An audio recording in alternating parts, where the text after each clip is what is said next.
Le 11e jour. Le 11e jour, c'est un tournant. Parce que vous avez déjà fait un tiers de votre ramadan. Donc c'est bien, vous avancez. J'espère que vous êtes en forme. J'espère que vous avez bien écouté mes conseils. Auquel cas, vous allez passer un ramadan qui d'un bout à l'autre va être un vrai bonheur. Si vous avez fait des bêtises avant, il est toujours temps de les corriger. Donc, regardez à nouveau ce que je vous ai expliqué depuis le début. Alors, si vous avez une vie professionnelle normale, surtout, faites-moi plaisir, pas de sport pendant le ramadan. Alors on m'a dit, ouais, mais Karim Benzema, c'est son métier, c'est autre chose.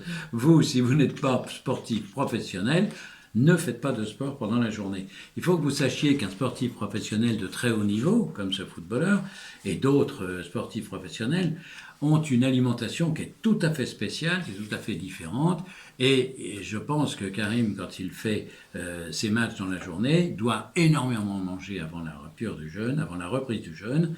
Et je lui souhaite de réussir à bien manger léger au moment de la rupture et de manger très très lourd avant la reprise du jeûne.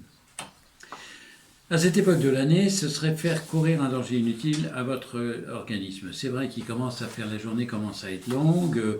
Vous pourrez éventuellement vous permettre de faire du sport pendant le ramadan de l'hiver, mais pour l'instant, il y a encore des journées longues. Si vous êtes un sportif professionnel ou un amateur qui se livre à des compétitions, vous ne pourrez pas faire vos entraînements autrement que la nuit. Faites-les la nuit pendant la période du jeûne. Et pour ça, vous devez faire votre premier repas avant de vous livrer à des efforts. Et après vos efforts, vous devrez prendre votre deuxième repas, celui qui précède la rupture du jeûne, bien entendu. Et ensuite, vous devrez absolument aller dormir, si possible pendant 4 à 8 heures d'affilée, si vous ne pouvez pas vous reposer en période de 4 heures ou en période de 2 heures. Il peut y avoir 4 périodes de 2 heures.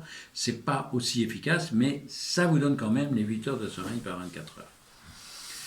Alors, ce que je vous suggère à la rupture du jeûne, c'est une salade de fruits exotiques, une petite blanquette de lotte safranée au four d'artichaut. Oui, je pense que c'est celle que je vais vous donner comme recette. En prenant bien soin de boire toute la sauce du plat. Mais docteur, ça ne se fait pas. Si, pendant le jeûne, après la rupture du jeûne, au moment de la rupture du jeûne, il faut au contraire se faire plaisir et surtout, il faut commencer à faire de la provision d'eau qu'on fera toute la nuit.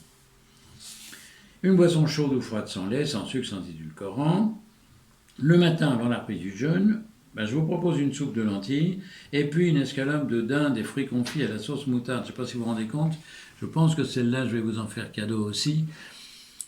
Escalope de dinde et fruits confits à la sauce moutarde avec le fromage au choix. Là, vous allez penser à Madame de Labo avec plaisir et vous pourrez la remercier. Guylaine est une très très bonne cuisinière. Et surtout, elle a fait toutes ces recettes-là pour vous avec beaucoup beaucoup de gentillesse. Boisson chaude ou froide sans lait, ni sucre ni édulcorant. Oui, la blanquette de lotte safranée au fond d'artichaut, je ne peux pas vous en priver, ça c'est pas possible. Et puis les escalopes de dinde, non. Allez, je vous dis à demain pour de nouvelles aventures. J'ai oublié de vous donner un léger détail. Au cas où vous ne le sauriez pas, vous retrouverez Maya, mais là vous la verrez en ma compagnie, à chaque fois que nous nous éclatons sur Internet, rappelle-moi Maya, sur à peu près partout. La chaîne YouTube. On est partout. Oui. Sur YouTube, sur... c'est les lives, en fait. Les lives, et puis il y a des lives de partout. Voilà, vous avez tout au point.